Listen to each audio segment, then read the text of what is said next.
Mga kabasketball, sikat na naman ang Pinoy sa larangan ng sining at graphic design dahil sa pag-file ni Steph Curry para sa trademark rights ng mga katagang Nui Nui, sa wikang Ingles Night Night. Alam nyo na siguro ang ibig sabihin yan.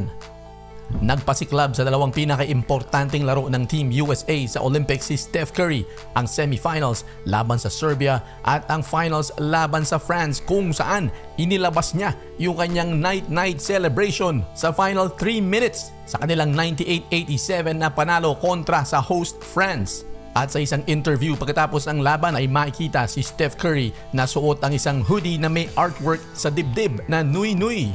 Nag-file na nga ng trademark para sa mga katagang ito si Steph Curry sa Europe noong August 14 at dito sa Estados Unidos noong August 19.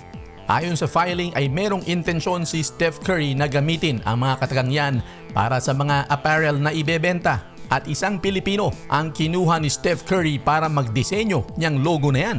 Personal project lang sana ang Nui Nui ni Steph Curry at ng Filipino designer. Kaya lang nag-file siya ng trademark rights pagkatapos maglabas ng kumpanyang Fanatics ng isang t-shirt na may litrato ni Steph Curry at ang mga katagang Nui Nui sa ilalim nito.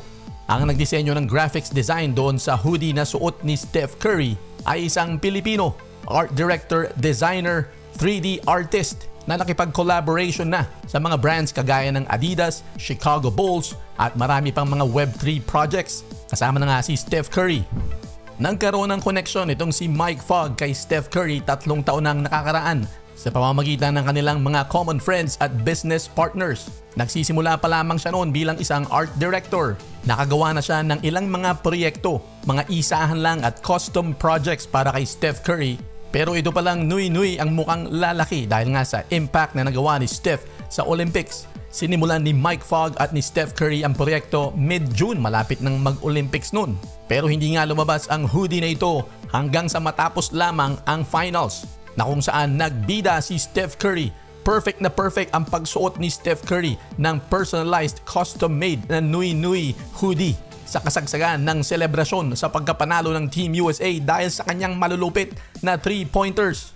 At dahil sa moment na yon at sa gintong medalyang nakuha ni na Steph Curry sa Olympics ay isa namang malaking oportunidad para dito sa ating kababayang si Mike Fogg na nag-quit ng kanyang trabaho para subukang maging isang full-time na art director at graphic designer.